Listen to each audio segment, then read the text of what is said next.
Merci de nous choisir pour vous informer. Vous êtes sur Radio Djena, c'est l'heure de l'émission plurielle. L'humanisme, une valeur en voie de perdition. Voilà le thème autour duquel nous allons épiloguer. Nous, c'est bien sûr Latif Roman. Je suis présentateur et à mes côtés, j'ai bien sûr deux invités. Marc Esso Yaovi Nianzo, vous êtes le directeur de publication du site d'information Le Net. Bonjour, bonne arrivée. Merci Latif. Et je fais un coucou spécial d'ailleurs à vos téléspectateurs et téléspectatrices pour qu'elles ne se fâchent pas contre moi.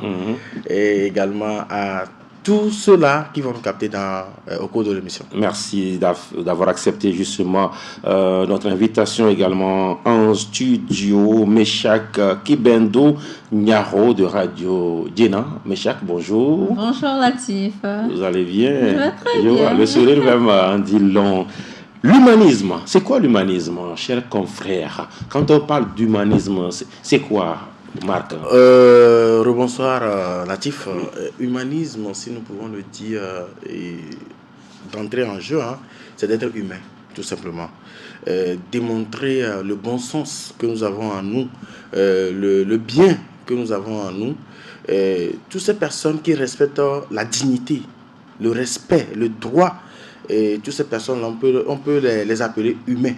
On peut les appeler humanistes, tout simplement, si on peut le dire. Humanisme, c'est bien cela, non, Meshak? Oui, en effet, l'humanisme est une philosophie. À la base, l'humanisme est une philosophie qui consiste à mettre l'être humain au centre de toutes les préoccupations. Et c'est censé être une vertu qui s'est développée et finalement est devenue une valeur qu'on a inculquée dans l'éducation de tous. Et quand on parle d'humanité, en tout cas, c'est là où vivent les humains. Oui. Et effectivement, quand on parle d'humanité, ça fait trait à l'homme. Et ça fait trait également à l'être humain, et dans le sens complet du terme. Vous savez, monsieur Latif, je suis sûr qu'on va en revenir, mais permettez-moi de me prononcer là-dessus. Et là où les humains sont, c'est un endroit où il y a le bon sens. C'est un endroit où on réfléchit. C'est un endroit où... Pour dire d'ailleurs que le bon sens, c'est ce qui différencie l'homme de l'animal. De l'animal, voilà. Vous voyez. Et les humains ont l'instinct, alors que les hommes, ou bien les êtres humains, ont la raison. Les animaux ont l'instinct. Oui, autant pour moi. Voilà. Les animaux ont l'instinct, c'est ce que j'allais dire. Et les humains ont la raison. Et c'est ce qui, quand même, les différencie. Et pour reconnaître un être humain, c'est que la personne respecte la dignité. Je vais toujours revenir là-dessus jusqu'à la fin de l'émission. Et donc, humanité différent d'animalité. Ah oui, bien sûr. Parce que l'animalité, c'est le monde des animaux. Oui, c'est la jungle qui dit d'une personne qu'elle fait preuve d'humanité. Ça veut dire que cette personne a de l'empathie pour les autres, que cette personne est respectueuse, que cette personne est bienveillante. Donc oui, c'est en opposition avec l'animalité. Voilà le thème, l'humanisme, une valeur en voie de perdition. C'est le constat? Est-ce que l'humanisme est... Je me suis posé la question quand vous m'avez envoyé les thèmes. Je me suis demandé, mais qu'est-ce qui vous a poussé sur quoi vous vous basez pour dire que l'humanisme en voie de perdition? Je me suis demandé, est-ce que c'est un constat que vous avez fait ou bien... je sais pas trop. Voilà, c'est une question que Djena se posait. On se pose cette question et on va se la poser pendant justement l'heure de cette émission-là. Après 1000 réflexions, je me suis arrivé à une conclusion. Est-ce après les manifestations les dernières manifestations qui vous ont poussé à poser ce genre de questions, ou bien est-ce que c'est dans le domaine social, est-ce que c'est dans le domaine religieux? Des réflexions. Alors ça fait trois mondes dans lesquels vous nous amenez. Oui, vous avez amené dans le monde politique, dans le monde social et dans le monde religieux. Presque dans tous les domaines, l'humanisme est en voie de perdition.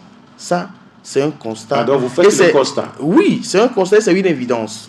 Je vais essayer de vous détailler quelque chose.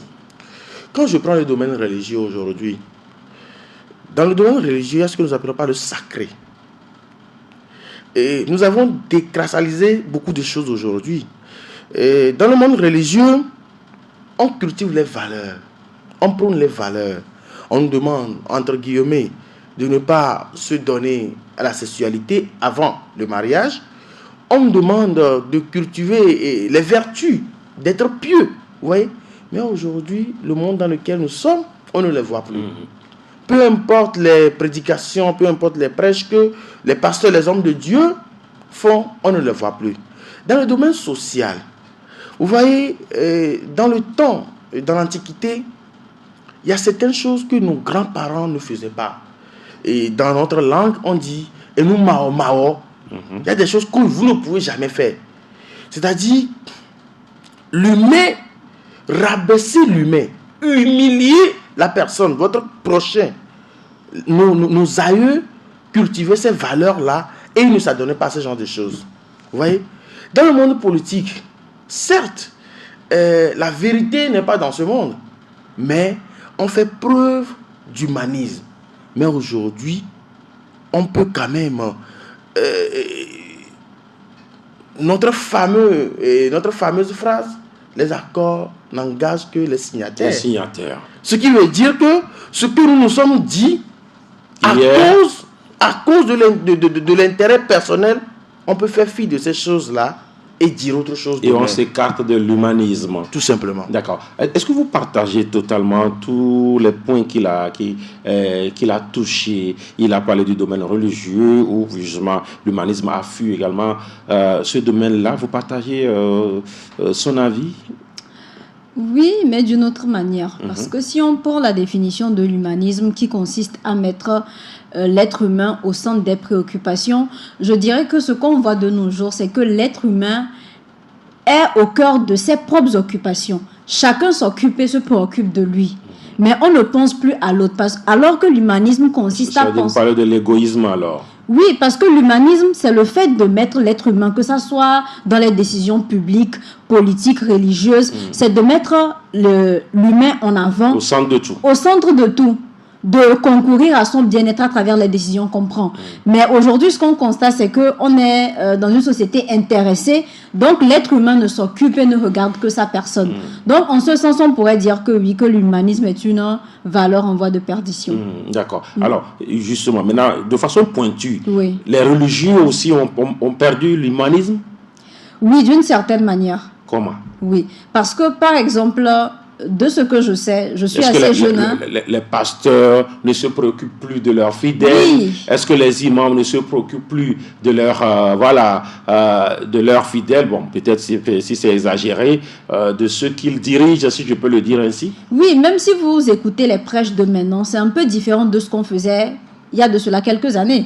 Avant, peut-être, la Bible n'a pas changé. La Bible, oui, c'est pour ça que je parle des prêches. Je parle des prêches. Je ne parle pas, puisque les livres sont toujours là et ce sont les mêmes choses, jusque peut-être maintenant les versions, les interprétations, les traductions sont différentes, mais au niveau des prêches, c'est différent. Aujourd'hui, on va plus parler peut-être de l'abondance matérielle, de la richesse, du mariage, mais le fait de parler peut-être des rapports humains, de la cohésion, de la paix, de comment est-ce qu'il faut être dans la société pour ne pas déranger l'autre ou bien pour être un vecteur de paix, on n'en parle plus vraiment dans les prêches.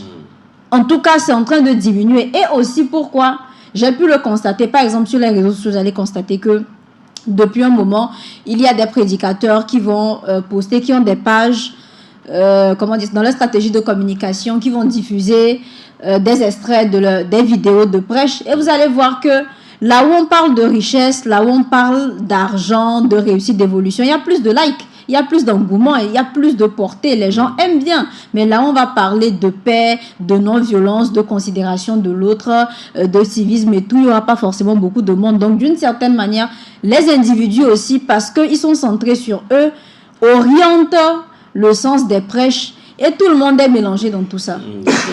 Alors, si vous nous rejoignez, vous êtes sur Radio Djena, nous parlons de l'humanisme, une valeur en voie de perdition, dans votre émission plurielle en studio. Marc Issowe Yaovi Niazo, directeur de publication du journal Le Neutre, sinon du site Le Neutre, et puis également en studio Meshak Kibendo Nyaro de Radio Djena. Alors, vous avez évoqué également le cadre politique. Là, on ne voudrait pas... Est-ce que, de façon générale, est-ce que l'humanisme... on parle d'humanisme aussi dans le cadre politique? Bien sûr. Vous savez, ceux qui nous gouvernent, les dirigeants, ils doivent mettre l'intérêt suprême. Et pour mettre l'intérêt suprême, il faut parler de l'humain. Et je suis d'accord avec Meshak. Oui, Meshak, c'est un joli prénom. Je suis d'accord avec Meshak qui parle de l'humain, de mettre l'humain au centre de tout. J'ai l'habitude de dire, l'épanouissement de la population est le rôle régalien de l'État. L'épanouissement de la population. Quand nous parlons de la population, nous parlons de l'être humain. Nous parlons de l'humain, en fait. Et donc, du coup, si aujourd'hui, on peut fouler au pied l'intérêt de l'humain, c'est qu'on est en train de mettre, de bafouer les valeurs, vous voyez, les valeurs sociales. Et ce qui me cœur encore, quand on peut tuer un être humain à cause d'un intérêt personnel. Je partage également l'avis de Meshak qui parlait de l'égoïsme. Moi, je parlais de l'individualisme. Aujourd'hui, l'être humain cultive l'individualisme plus que la collectivité. Vous voyez, dans notre communauté africaine, quand on parle de l'humanisme, c'est en Afrique. Ceux qui m'écoutent, qui ne sont pas sur le continent africain, ils doivent m'excuser. L'Afrique antique ou l'Afrique d'aujourd'hui? L'Afrique antique et l'Afrique d'aujourd'hui. Parce que dans notre communauté, ce n'est pour rien que nous mangeons ensemble. C'est pour pouvoir dire allô, c'est un message à l'endroit de l'autre. On mangeait ensemble ou on mange ensemble? Est-ce qu'on continue de manger ensemble? Non, mais pas dans toutes les localités. Mais ailleurs, quand je prends même, il y a certaines communautés musulmanes, par exemple, ils mangent toujours ensemble. Les Sahéliens, par exemple. Ils mangent toujours ensemble. Ça veut dire, vous voyez, on mange toujours ensemble. Ils mangent toujours, vous voyez une gros assiette là, ouais. Et tout le monde met la main dedans. Tout le monde, et également dans la communauté chrétienne également. Parfois, vous voyez on organise une fête qui rassemble tout le monde. Quand on pile foufou, par exemple, tout le monde vient, tout le monde... C'est pour cultiver l'humanisme, en fait. Vous voyez, l'union. L'union, je sais pas, la paix, la cohésion. Bien sûr. Mais quand... j'aime cette phrase de Mandela. Non, c'est Kofi Annan. La paix n'est pas un mot. C'est un comportement. Non, c'est plutôt Houphouët-Boigny, hein.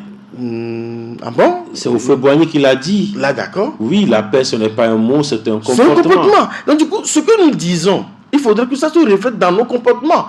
Vous voyez les politiques, par exemple, ils parlent, ils disent des choses, mais dans l'action, ça ne se fait pas. Quand il y a des... comment je peux le dire? Quand il faut chercher l'intérêt suprême, quand il y a des manifestations, par exemple, et qu'on peut quand même tuer les gens pour des choses inutiles, on ne met pas l'humain au centre de tout. Alors, aujourd'hui, nous sommes à l'ère du numérique et un constat est bien clair, c'est beaucoup plus social, où justement un être humain agonisant, un être humain en difficulté n'est pas tout de suite secouru par l'autre être humain, mais plutôt est mis sur les réseaux sociaux par l'autre être humain. Comment on peut expliquer cela? Aujourd'hui, vous voyez par exemple un accident de la circulation, au lieu rapidement d'aller secourir, on se met plutôt à filmer pour mettre sur les réseaux sociaux. Aujourd'hui, est-ce que c'est l'Internet qui est à la base de tout, ou on a fauté à quel niveau? Meshak? C'est dommage de le dire, hein. Moi-même, je me suis posé cette question et puis j'ai tiré la conclusion que je vais vous donner. Le souci, c'est qu'aujourd'hui, on veut montrer à tout le monde qu'on fait partie des personnes qui ont l'information ou qui ont su ce qui s'est passé en premier. Donc, on veut avoir l'exclusivité de l'information. On assiste à une scène choquante, à quelque chose d'extraordinaire, de spécial. On veut capturer, immortaliser et plus tard dire « j'étais là-bas, j'ai assisté, donc voilà, regardez ». Et il faut dire qu'aujourd'hui, tout ce qui sort un peu du cadre normal et moral attise la curiosité, devient viral, emmène les gens à s'intéresser. Donc, il y a des personnes qui malheureusement sont, je vais le dire comme ça, qui sont malveillantes, qui vont le faire dans le but d'avoir des likes, dans le but que leur page ou leur compte soit une référence en matière de scandale ou de ce genre de contenu. Tandis que d'autres personnes, ça va être juste pour dire aux gens, ok, moi j'étais là-bas quand ça s'est passé, voilà. Et d'autres même, parfois, c'est dans l'objectif de pouvoir conscientiser. Quand vous prenez les accidents de la route, il y en a peut-être qui n'aiment pas que leurs enfants prennent les motos Z ou préfèrent les taxis ou les tricycles, qui vont dire, ah, aujourd'hui j'ai été quelque part, il y a eu un accident, le pied était broyé, une partie de la tête était cassée. Peut-être qu'on ne va pas croire en disant, ah, ça c'est un film, tu mens, tu n'étais pas là-bas. Donc on filme un peu pour aller montrer aux enfants, bien aller montrer à ses proches pour dire, ah, il y a eu tel accident ici, prenez vos précautions, vos dispositions. Ou bien à tel endroit, il y a régulièrement des accidents. Voilà le nombre d'accidents qu'on a eu. Voilà les images, les vidéos. Donc faites attention, n'empruntez pas cette voie, choisissez un autre contournement. Donc il y a ces 3 catégories de personnes qui filment ce genre de scène. Donc si je comprends, tout n'est pas mauvais, c'est ça? Je ne dirais, je ne suis pas en train de justifier. Vous demandez qu'est-ce qu'il explique. C'est pour ça que je dis, il y a des personnes malveillantes qui vont filmer dans le but de s'attirer des vues, avoir provoqué le buzz, d'autres qui vont filmer pour pouvoir alerter les autres, pour leur dire faites attention, et ceux qui vont filmer parce qu'ils ont besoin de dire aux autres qu'ils étaient au courant de ce qui s'est passé. Voilà. C'est ce qui explique. Ça ne veut pas dire que c'est bon. Ah d'accord. Maintenant, vous répondez finalement à cette question. Oui, par rapport à ce qu'elle vient de développer, comment vous expliquez cela? Le fait de prendre du temps pour aller secourir, mais d'accourir vers son téléphone pour filmer.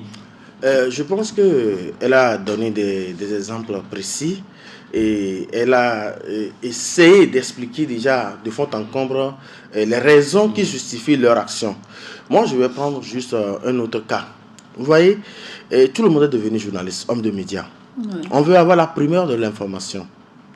Et ça nuit gravement aux valeurs que nous cultivons. Ça nuit à l'humanité. Oui, ça nuit à l'humanité, si vous voulez, bien. Vous savez, quand vous ne maîtrisez pas un métier et que vous vous adonnez, vous voulez devenir un amateur, bien un professionnel, entre guillemets, il y a certaines choses, vous pouvez fouler aux pieds l'éthique et la déontologie de ce métier-là. Et c'est ce que ces personnes-là font régulièrement. Ce qui me cœur d'habitude, dans n'importe quelle loi dans le monde entier, la non-assistance portée à une personne en danger est un délit. C'est un délit. Et ce n'est pas n'importe quel délit, c'est un délit pénal. Vous voyez? Au moment où la personne, l'accidenté, crie, agonise, vous voyez des gens qui prennent leur portable pour filmer. Et ça ne choque personne. Ça ne choque personne.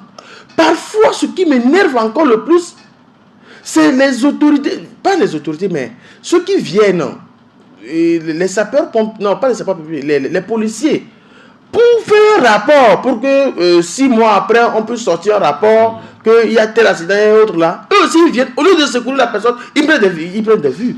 Mais la personne d'abord. Évacuer la personne d'abord. Vous voyez qu'ils prennent des vues et après les sapeurs-pompiers. Mais ce n'est pas forcément les sapeurs-pompiers qui doivent évacuer les gens. Ouais. Parfois, quand il y a un accident, on appelle les sapeurs-pompiers et que les sapeurs n'arrivent pas. Mais il y a même un véhicule simple qui peut prendre la personne pour aller à l'hôpital. Donc, on doit... Mais pas avec des précautions. Oui. Parce que souvent, quand vous ne savez pas vous prendre, je suis d'accord. Je suis totalement d'accord. Vous précipitez la mort de la personne. Je suis d'accord. Mais c'est là où, en fait, vous voyez, dans les pays un peu civilisés, on forme les jeunes. Qu'est-ce que vous insinuez alors? Est-ce qu'on n'est pas civilisé ici? Peut-être que c'est le thème qui n'est pas bien choisi. Dans les pays un peu développés. Voilà. C'est mieux comme ça. Hein. Oui, c'est le thème qui n'est pas bien choisi. Dans les pays un peu développés, ouais, les jeunes, on les forme à la Croix-Rouge. Déjà, on les envoie à la Croix-Rouge. Bien sûr. Quand je prends l'Allemagne, par exemple, l'autodéfense, quand vous êtes un Allemand, vous devez participer, vous devez aller dans l'armée avant de revenir faire ce que vous voulez faire. Service militaire. Voilà. C'est obligatoire. Et ça forme la personne, quand il y a un danger, la personne peut s'écouler déjà même là où la personne est. Oui, mais aujourd'hui, ce n'est pas tout le monde qui a été formé à la Croix-Rouge pour pouvoir sauver les gens. Mais ça aussi. Mais on peut toutefois quand même secourir la personne. Bien sûr. Plutôt que de prendre l'appareil et filmer. Vous voyez? Si vous appelez les sapeurs-pompiers, c'est aussi un autre problème aussi. On appelle les sapeurs-pompiers, vous allez voir, ils ne répondent pas. Avant qu'ils n'arrivent, même la personne est déjà décédée. Peut-être que c'est manque d'unité dans tous les quartiers. Oui, vous savez, si on veut rentrer dans les détails, on va encore toucher les politiques. C'est une vision politique. Pour avoir les équipements et autres là, normalement, il ne devrait pas avoir un seul siège pour les sapeurs-pompiers. Si quelque chose se passe à Takpamé, donc les sapeurs-pompiers vont quitter Lomé pour aller à Takpamé, Brita et Djarakpanga et ses consorts. Il faut avoir des ANES. Non seulement avoir des ANES, mais il faut avoir les équipements. Donc il y a une mauvaise, comment je peux le dire, manque de volonté dans tous les domaines. Et ça, moi j'indexe toujours les politiques. Si dans un pays, on veut réellement cultiver l'humanisme, c'est les politiques qui doivent commencer. Je prends toujours le cas de la Chine. Dans les années 1990 et 1960 même, la Chine était un petit pays qui n'avait rien. Mais aujourd'hui, la Chine dépasse plusieurs pays africains qui étaient plus en avant. Parce qu'il y avait eu un président qui a voulu changer les choses, qui a mis l'intérêt suprême en jeu. Quand la tête est bonne, tout le corps est bon. C'est ça ou rien. L'exemple de Singapour également aujourd'hui est là.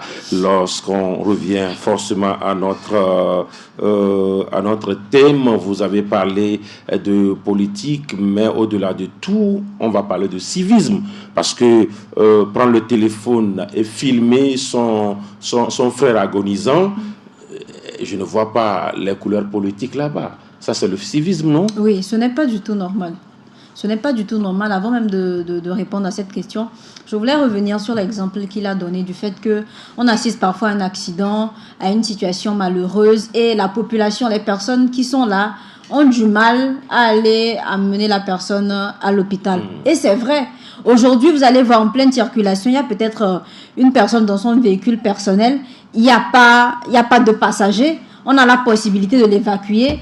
On n'aura pas, peut-être par rapport à l'accident, on n'a même pas besoin de faire un constat, on n'a pas besoin de l'intervention des policiers, ou on peut l'évacuer rapidement, mais on va soit appeler, on va gaspiller les unités, plusieurs personnes sont en train d'appeler au même moment, oubliant que lorsque plusieurs personnes sont en train d'appeler au même moment, ça ne passe pas, il y a des difficultés pour pouvoir les recevoir, alors qu'il y a des personnes à côté qui peuvent rapidement se mobiliser pour emmener à l'hôpital, mais les gens ne vont pas le faire. Pourquoi?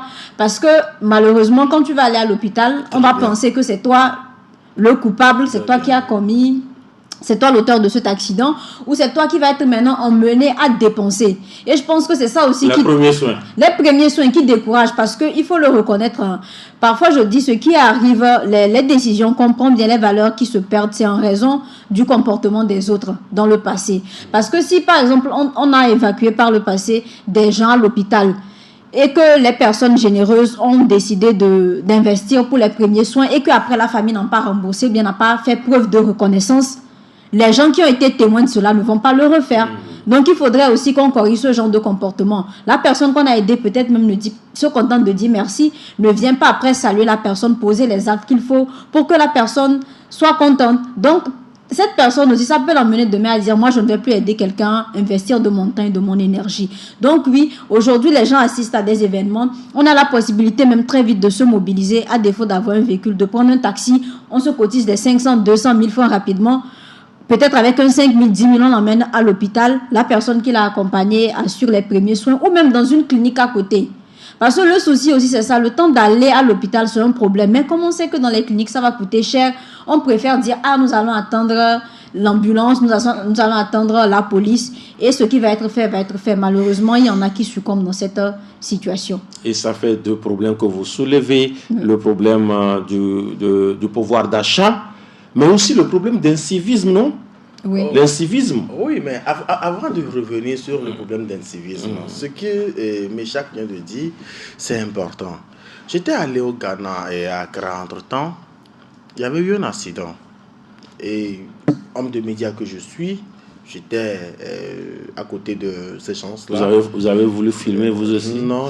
J'avais voulu compatir et également suivre de bout en bout ce qui s'était passé. On était allé dans leur CMS et autres là. Le premier, c'est l'État qui paie. C'est ça le problème. Si quelqu'un qui doit secourir l'autre, c'est dans sa mentalité que si j'emmène l'individu à l'hôpital, on va s'occuper de lui, premièrement. Il n'aura pas de soucis. Il n'y aura pas de soucis. C'est parce que, comme elle l'a souligné, d'autres personnes l'ont déjà fait et il y avait eu l'ingratitude envers leur personne. Ouais. Et là, ils ont pris une décision. Je ne le referai plus jamais. Cette personne-là, vous pouvez l'accuser, mais elle est dans ses droits. Parce que ce qui s'est passé, c'est ça qui a changé sa mentalité. Vous voyez? Maintenant, au-delà de ça... C'est de l'incivisme justifié, c'est ça? Non, je ne dirais pas justifié. Parce que vous avez dit le refus de l'assistance en personne en danger est un délit pénal. Non, voilà. ça c'est un autre cas. Si la personne est en danger, je refuse de l'assister et que je suis toujours là-bas, on peut toutefois me pénaliser. Mais je dépasse. Qui savait que j'étais là-bas? Qui sait? Il n'y a même pas de caméras sur la route. Vous avez fui. La personne a fui. Moralement, en tout cas. Oui, ça peut toutefois le déranger. Mais si quelqu'un a été touché par le passé, donc la décision que la personne prend, ce n'est pas une décision qui vient d'aujourd'hui. La décision a été prise par rapport à un événement, par rapport à un fait. Et donc, du coup, c'est toujours le manque de volonté. Et donc, pour pouvoir corriger ce genre de choses, moi, j'en appelle toujours à nos autorités, à la volonté de nos autorités, pour changer les choses. Vous savez, les premiers soins doivent être en réalité je vais vous donner un exemple très palpable. Quand on avait initié le port de casque, il faut armer nos lois, comme le président de l'association des civils le dit. Il faut armer nos lois. Quand on avait pris initié le port de casque par ceux qu'on remoque, vous voyez aujourd'hui, tout le monde porte le casque. Ceux qui ne portent pas le casque, ils sont sous l'effet de la loi. Vous voyez? Donc du coup, quand la décision vient d'en haut, tout le monde est d'accord. Entre-temps, on refuse l'argent. C'est vrai que ça continue, mais ce n'est plus d'actualité comme avant. On a dit que si quelqu'un refuse encore l'argent, on va mettre la personne en prison. Dans d'autres contrées, les gens ont compris. Quand vous donnez l'argent, ils prennent. Mais d'autres où il y a encore des récalcitrants, je dirais entre guillemets des récalcitrants, ceux qui ne veulent pas obtempérer, ils continuent toujours. Mais quand on va insister, vous allez voir que ça aussi, ça va disparaître. C'est pour cela qu'on appelle toujours nos autorités à mettre... Il ne faut pas mettre comment on le dit? Il faut mettre tout simplement l'humain au centre de tout. Il faut mettre l'humain au centre de tout. C'est important. Si on revient là-dessus, c'est que c'est important. Toujours à l'écoute de Radio Djena, l'humanisme, une valeur en voie de perdition, c'est le thème que justement développent nos invités, Marc Essowe, Yaovi, Nyazo, DP du site de Neutre, et puis Meshak Kibendo Nyaro de Radio Djena. Alors, vous parlez d'assistance en personne en danger. Oui, le Togo a été marqué ces derniers temps par, justement, on va dire, c'était une ville morte, c'était quoi? Appel à manifester. Plus qu'une ville pour moi. Voilà. Mais justement, le constat aussi, c'était cela, où certaines personnes étaient parfois en difficulté. Alors, il fallait braver quoi pour aller les secourir? Parce que oui, des gens ont été, étaient en difficulté, des gens ont couru dans tous les sens, peut-être fuyant, si c'est les milices ou bien peut-être les forces de l'ordre. Il faut peut-être quitter chez soi pour les secourir ou faire quoi? Oui, Marc. En réalité, ça devrait être le cas. Vous voyez, mais le problème que nous avons dans notre pays, dans mon cher pays, le Togo, c'est la peur. J'ai toujours dit, je le dirai toujours, les forces de l'ordre, les miliciens ne dépassent pas la population. Au Togo, si j'ai bonne mémoire, on est près de 8 millions. 8 millions. Bien sûr. Les forces de l'ordre ne constituent pas les 8 millions. Peut-être un centième, si je peux le dire. Les miliciens qui s'étaient sortis, comme les Sénégalais ont l'habitude de les appeler les nervis, qui étaient sortis l'autre fois, ils ne dépassent pas les 8 millions. Dans un quartier où les forces de l'ordre rentrent, ou bien dans un quartier où les nervis rentrent, Tout le quartier ne peut pas me dire qu'on ne peut pas contenir toutes ces personnes-là. Vous voyez? Mais le problème, c'est la peur. Maintenant, au-delà de ça, La peur de quoi? Non, on a tellement intimidé les gens.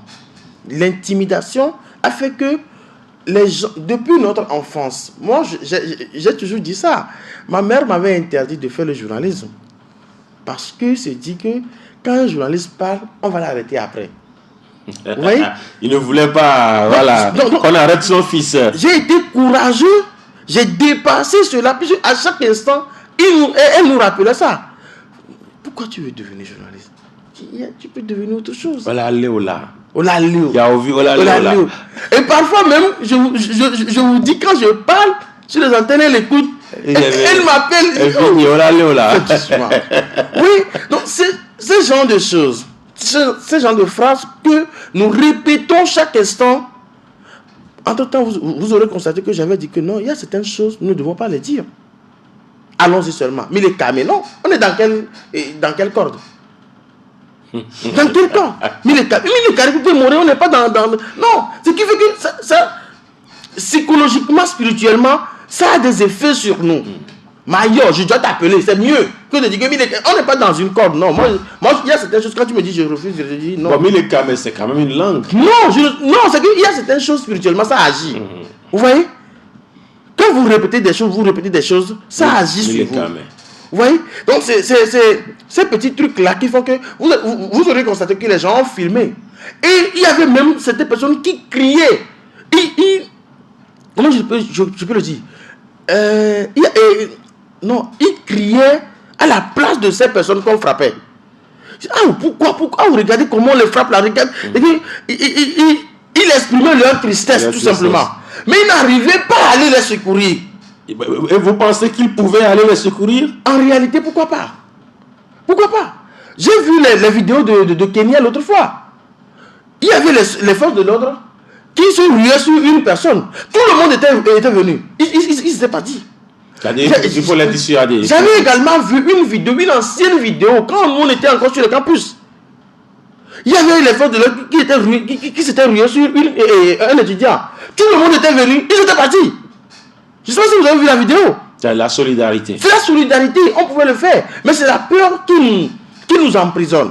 Donc, ce que moi je dis, nous pouvons le faire dans la mesure où il n'y avait pas eu de destruction. C'est-à-dire qu'il n'y avait pas la destruction des édifices publics. Parce que justement, on ne peut pas aller aussi secourir ceux qui s'attaquent aux édifices publics. Ça c'est normal. C'est là où je dis. Mais le constat que moi j'ai fait, ceux qui étaient sortis l'autre fois, il n'y avait pas eu de destruction d'édifices publics. Il n'y avait pas eu ça. Il y avait certaines personnes même qui étaient dans leur maison calmement et puis on rentrait pour les frapper. C'est là où je dis que l'humanisme réellement est en voie de perdition. Parce que quelqu'un qui est calme, qui ne fait rien, pourquoi vous rentrez chez lui pour pouvoir le frapper? Ça c'est être méchant, c'est être cynique. Ça dépend parce qu'on n'était pas aussi là. Non, il y avait les vidéos. Est-ce que c'est IA qui a généré ça aussi? Et ces vidéos, justement, ceux qui les prenaient devraient, selon Marc, plutôt braver la peur, aller les secourir au lieu de prendre ces vidéos. Sauf que dans votre développement antérieur, sans ces vidéos, Marc ne saurait pas qu'il y a eu des choses comme ça qui se sont passées. Oui. Oui. Donc, ça suppose que le fait de prendre les vidéos n'était pas aussi mauvais. Non, mais on peut prendre les vidéos pour pouvoir les archiver. On ne peut pas en même temps faire deux choses à la fois, c'est-à-dire aller secourir et en même temps les vidéos. On peut le faire. Je dis, ce n'est pas une seule personne qui prend les vidéos. Quand vous regardez bien les vidéos, il faut faire une analyse sémiologique. Il y avait 2-3 personnes qui prenaient les vidéos. C'était un groupe en fait. Ils étaient cachés. Donc, une seule personne peut prendre les vidéos et les deux autres peuvent aller secourir la personne. Maintenant, si chez nous, en général, on parle des faits. Les faits sont sacrés. S'il n'y a pas de vidéos, on ne pouvait pas parler des faits. Les vidéos là, ceux qui disent que c'est les IA qui a généré ça. Si on prend n'importe quelle application, si c'est une vidéo générée par IA, on le saura. Les vidéos authentiques également, on le sait également. Vous voyez, mais s'il n'y avait pas ce genre de vidéos, aujourd'hui, quand on nous parle de IA et autres là, tout le monde sera berné. On parlait de l'intelligence artificielle. Tout le monde sera berné. On va dire que oui, c'est vrai que c'est l'intelligence artificielle. Mais quand les vidéos sont là aujourd'hui, mais ça constitue un fait, ça constitue une preuve. Et demain, la justice peut s'auto-saisir pour pouvoir ouvrir une enquête. Si on ouvre une enquête réellement, si il n'y avait pas ce genre de vidéo, on ne peut pas ouvrir une enquête. Moi, j'avais rencontré Tino Agbilenkor, monsieur Latif. Tino Agbilenkor, l'instigateur du 5 octobre. Il m'a dit que dans l'ancien temps, il n'y avait pas de faits, il n'y avait pas de preuves. Mais il y avait eu des bavures. Mais parce qu'il n'y avait pas de preuves, la justice ne pouvait rien faire. Quand on remonte, les gens mentent toujours. Oui. Mais aujourd'hui, cette vidéo-là constitue une preuve pour la justice où le procureur en réalité peut s'auto-saisir et ouvrir une enquête. Une enquête. Voilà, toujours à l'écoute de Radio Djinan, lorsqu'on fait la somme de tout ce qui a été dit dans ces situations, qu'est-ce qu'il faut préconiser, que ce soit sur la route, que ce soit lors des manifestations politiques, lorsque ces situations arrivent où l'humain est en difficulté, où l'humain est en danger, qu'est-ce qu'il faut préconiser? La première chose qu'il faut faire, c'est que lorsqu'on voit une personne en danger ou en train de souffrir, il faut se dire que ça aurait pu être nous. Je pense que c'est ce qui manque aussi. Lorsque tu te dis que ça aurait pu être moi ou que dans le futur, je pourrais subir ce que l'autre est en train de subir, c'est facile de pouvoir venir aider la personne. Maintenant, si vous trouvez par rapport à la situation qu'il est compliqué pour vous seul de pouvoir aider une personne, c'est l'occasion aussi de mobiliser les autres personnes, de voir de quelle manière vous assistez à un accident de la route. Il y a forcément, quand il y a un accident, c'est que la circulation est au ralenti. On va remarquer d'abord un attroupement et les personnes qui avancent vont ralentir en venant. Donc, vous n'allez pas hésiter, vous allez appeler, s'il vous plaît, est-ce que vous pouvez ouvrir votre portière? On a quelqu'un qui a ce souci-là. Et naturellement, bon, c'est vrai qu'on dit que l'humanité en perte est en voie de disparition.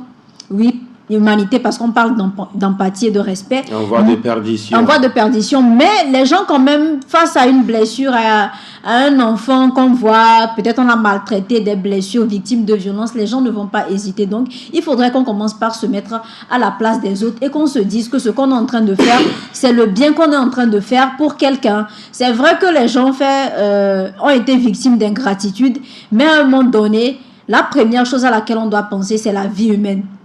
Parce qu'aujourd'hui, bon, c'est pas quand même bien. Un bienfait n'est jamais perdu. N'est jamais perdu. Voilà. Parce que lorsqu'il s'agit d'un bien matériel, on peut le rénover, on peut le réparer, on peut le jeter, l'acheter. Mais la vie humaine, quand une personne la perd, c'est une fois pour de bon. Donc il faudrait que ce côté-là se réveille, qu'on soit un peu plus sensible à ce qu'on voit. Et puis l'autre chose que moi j'ai pu constater, je demandais à des agents de santé. Il faut le dire aussi, on a l'impression qu'on va à l'hôpital, pas l'impression. On ne nous reçoit pas rapidement, ils voient les blessés, le sang et tout. Et c'est la personne qui me disait, à force de regarder, on devient indifférent. Voilà, pas indifférent, insensible. Et je pense que au fur et à mesure... Vous aurez finalement un cœur de pierre, c'est ça? Non, pas ça. Pas un cœur de pierre, mais... Ils deviennent en fait... Ça leur revient tous les cas. Oui, donc du coup, c'est normal. Justement, ils ne sont plus inquiétés. C'est normal. Je ne pas qu'ils ont un cœur de pierre. Non, mais ça devient normal pour eux. C'est tout à fait normal. Par exemple, nous autres qui quelqu'un dira, bon, moi, on a vu pire que ça. Voilà, justement. Et je pense que depuis qu'il y a les réseaux sociaux et qu'on a des vidéos des personnes qui sont blessées, des personnes qui sont mutilées, des personnes victimes de ceci ou de cela, notre cerveau maintenant commence par être habitué. Parfois même quand on voit certaines choses, on se dit non, ça là c'est fini pour la personne, pas besoin de mobiliser des efforts parce qu'on a trop vu. Vous voyez, quand quelque chose qu'on n'a pas l'habitude de voir ou qui n'est pas commun à nous, la première fois qu'on l'appréhende, on a une manière de réagir, on va vite réagir. Mais si par exemple tu prends une voie où il y a tout le temps des accidents, même les revendeuses qui sont au bord de la route n'auront pas le réflexe de se lever et de l'aider. Parce qu'elle voit ça tout le temps. Elle voit ça tout le temps, elle dit cette route-là, c'est comme ça, on n'a qu'à arranger les routes et c'est fini. Donc, à force de regarder certaines choses, finalement, on devient insensible. Donc, pour résumer, il faudrait qu'on se mette à la place des autres, qu'on comprenne que la vie humaine est importante et que malgré toutes les informations, toutes les images qu'on regarde, on puisse avoir cette sensibilité-là de pouvoir aider les personnes qui sont victimes de quelque chose. Marc, il faut secourir, il faut assister, il faut, mais vous avez parlé aussi, en tout cas, des faits. il faut quand même justement justifier ce que vous dites. Et dans ce cas, quand une situation arrive, que ce soit sur la route ou peut-être sur le plan politique, qu'est-ce qu'il faut faire? On ne le dira jamais assez. Au-delà de tout, il faut toujours faire appel à notre conscience. Quand une personne est consciente de ses agissements, de tout, cette personne a toujours l'empathie. Vous voyez, quelqu'un qui a perdu sa conscience, c'est cette personne-là qui ne peut plus secourir. Parce que vous pouvez échapper à la justice humaine, mais vous ne pouvez jamais échapper à la justice divine. De Dieu. Et cette justice divine, ça commence d'abord par notre cœur. Quand vous êtes seul, il y a des choses qui vous reviennent toujours. Il y a un grand frère. Il y a un grand frère qui a commis l'irréparable. Et dans notre quartier, quand moi j'étais à Niconakwe, il ne cessait jamais de nous le dire. Ça veut dire quoi? C'est-à-dire de ne pas... L'irréparable, il avait tué quelqu'un, quoi. Oh, d'accord. Vous voyez? Et donc, à chaque instant, ça lui revient dans le visage. Il revoit la personne. Ce qui s'était passé, c'est vrai que jusqu'au jour d'aujourd'hui, je ne sais pas s'il est toujours en vie, mais personne ne le savait. Et il n'y avait pas une justice qui pouvait quand même trancher. Mais il revoit toujours la personne, Vous voyez? Et ça, c'est là où on doit aller. On doit inviter la population. On doit inviter les autorités. Commençons par cultiver l'humain. Commençons par cultiver l'être humain dans tout son sens. Vous voyez, quand nous cultivons la dignité, quand nous respectons la dignité des autres, il y a certaines choses que nous ne pouvons pas le faire. Quand vous êtes témoin d'un accident, la meilleure des choses à faire, c'est de secourir la personne. Il y a certaines personnes, quand ils font l'accident, ils rentrent directement dans le coma. Mais quand vous faites des activités avec de la Croix-Rouge, on va vous dire qu'il faut toujours taper la personne pour que la personne ne rentre pas dans le coma, pour que la personne soit éveillée, afin qu'on puisse l'interroger, voir là où on peut l'aider. Donc du coup, demandez à la population de revenir en arrière. Dans le temps, est-ce qu'on pouvait le faire? Est-ce que ça, ce que nous faisons aujourd'hui, nous pensons que nous sommes civilisés aujourd'hui. Moi, je le dis, on n'est pas civilisés. On n'est pas du tout civilisés. La preuve, tout ce que nous faisons, ça ne nous apporte rien, ça ne nous apporte pas grand-chose. Il faut toujours aller se documenter. Comment est-ce que nos aïeux vivaient et ils avaient la paix. Et ils vivaient très longtemps. C'est important. Merci, cher confrère. Merci à Marc Esso et Yaovi Nyazo, DP du site d'information Le Neutre. Merci pour ce moment. Merci également à Meshach. Merci. Merci à vous pour l'invitation. Merci à tous ceux qui nous ont suivis. Point final à pluriel du jour. Merci à tout le monde. On se prend rendez-vous forcément pour le mardi prochain pour un autre numéro. Bye bye.